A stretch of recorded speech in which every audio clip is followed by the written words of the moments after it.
Every woman knows the fertility interrogation. From your early 20s on, it's this constant, do you want kids? When? How many? Why not? Why only one? Why so many? Our uterus becomes public conversation for 20 or so years. And then, one day, the questions stop. Not because people suddenly got decent or respectful and realized that it's none of their fucking business, but because your body has crossed the invisible line where society assumes that's no longer on the table. So here's my question. If motherhood is treated like our biggest value, what happens to a woman when that value expires? My name is Dr. Johanna Kennedy. I'm a mother of 3, a birth doula, and hospice volunteer. Welcome to my channel, where we keep death close to live more fully. This episode is inspired by a book I'm reading right now with my community, the No Regrets Women's Circle. The book is called The Shift by Sam Baker, and it's not a dry medical textbook. It rather is lived experience on paper. Sam Baker interviewed around 50 women in perimenopause and postmenopause, and she weaves their voices with her own. And I have to say, this book brings up so much for me, which is why I will make a whole series about it. Some of it feels intensely relevant already. Some of it feels more like a preview, like a glimpse into my 50s. The body changes, the mental shifts, the health challenges, but also the freedom, the independence, and this different kind of power. And so grateful that we're finally living in a time where women openly talk about this. Because for so long, we've entered those rites of passage totally unprepared. Like during puberty, for example. I will never forget my own first period. I was at a festival with friends and ate a ridiculous amount of sour cream and onion Pringles. My mom always called them poison. And the next morning, when I started bleeding, I genuinely thought the poison made me internally bleed. That's how little I was prepared. And that was 1997 or something like that. And I don't want to enter this next chapter that way. I want us to walk into midlife with our eyes wide open, with language, with support, and with other women holding our hand. One of the lines that hit me early in the book is this idea that midlife is a shift from having a narrative laid out for you, the husband, the babies, the house, to becoming storyless. But Sam Baker reframes it as something that I really love, not storyless, but story-free. Because there's no preordained story for women after the happily ever after. And the invisibility society reserves for older women can actually be seen as a strange kind of freedom. And she says something else that I want to read to you. That's the book, by the way. Contrary to received wisdom, we have more guts, confidence, and energy than ever. We've lived a life and more. We've had our hearts broken. We've had abortions and miscarriages and struggled to conceive. Some of us have experienced childbirth. Others have lived through judgment in the face of the decision not to. We've been bereaved and we've grieved. We've survived health scares, some of them life-threatening. We've been pulled apart and we've put ourselves back together again. We've lost jobs, loves, homes, and lives. But we're still standing. We're strong. We're resilient. We know more than ever. Now it's time to channel it. Menopause isn't an abyss. It's a bridge to something new and unexpectedly exciting. One of the early chapters in the book is called The Expiry Date. And that chapter really moved me. First, because this is basically what my life and my work is all about, bringing to the surface that there is an end to all of this. We're not going to live forever, at least not for now. And we all know this, not just intellectually. We've all lost people. We've all sat in waiting rooms with someone we love. Most of us have had at least one moment that felt dangerous, maybe even life-threatening. So on some level, we already understand getting older is a privilege. There is no other honest way to see it. The alternative is simply not being here anymore, right? So if we want to be alive, this is what happens. We age. And what I really loved about this chapter is that she holds two things at once. She basically says, yes, we can feel gratitude for being alive, for getting older. And at the same time, perimenopause can feel like the end of the life as we've known it. Because if I look at the stories most of us grew up with, most books, most movies, most women's stories, at least for me, they were about being a young woman in her childbearing years, finding the partner, getting married, having the babies. That's the big plot line we've been fed. And then suddenly, there's no longer a plot. Hopefully, we're still enjoying our relationships. Hopefully, we're still enjoying our children. But we're not in that season of more babies anymore. And this is where my brain goes a bit nerdy and existential, because when you look at most of human history, in most eras, women didn't live that long beyond raising children. And in the animal world, in most species, once the kids are old enough to survive, the mother doesn't stay around for decades. So the experience we're entering is somewhat unusual. It's uniquely human, and it's incredibly interesting. So when Sam Baker calls her chapter the expiry date, I don't hear it as you're done. I hear it as that old storyline has expired.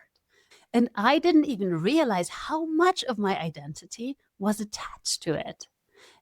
And now we get to ask, okay, now what? She also mentions this iconic quote from Fleabag season 2, where Belinda talks about menopause.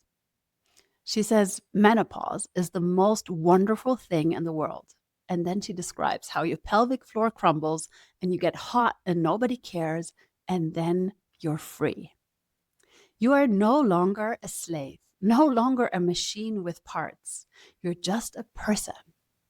It's horrendous, and then it's magnificent.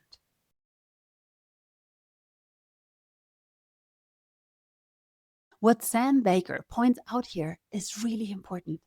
The way menopause is shown in our culture is so extreme. We almost never hear menopause talked about in mainstream media in a way that isn't self mocking, self loathing, or both. You're either the hot flash crazy woman stereotype, like this overheated, angry caricature, or you're the other extreme, the woman who looks basically 25 forever because she's working on it like it's a full time job. And that tells me everything. We're basically given two options. Either we disappear or we keep performing youth. And honestly, I'm not very interested in either. So far, I do not experience aging as this horror story. But to be fair, I'm early in the game, right? I'm 42 now. But for now, the older I get, the better my life has become. I'm way more myself. I'm braver. I have more clarity. And even though I'm sometimes impatient with how slow my own growth is, I love that it is happening. But what I definitely noticed now that it's gone is how much privilege I had for so many years simply from being young. I first started observing this change in pregnancy and early motherhood. The second you're visibly off the market, people treat you differently, at least in Germany where I live. They're less curious, less attentive, less willing to help. And that says so much. But luckily, I actually like my face and my body the way that they are now. I love that my body carries the memory of my pregnancies. I'm fine that my belly will never be as flat and firm as it was before kids. And I'm genuinely thankful for the many times I laughed and for the lines that stayed from that. What annoys me, though, is not my own aging. What really annoys me is the double standard that men age and they become silver foxes. Men age and it's attractive. Women age and they are basically edited out of the story. Not out of real life, obviously, but out of the spotlight, out of the covers, out of the main character role. The few women you still see at 50 plus are often the ones who still look 25. And I find that sad and honestly also kind of boring. I want the stories from real women, the ones who get wiser and stronger and braver after 40. Because for me, so much of my personal development before that was basically just practice, so tightly connected to the script I was fed. But now the next chapters are for us to write. I really love how Sam Baker put it. Yes, my eggs have expired, no doubt about it. They are long gone.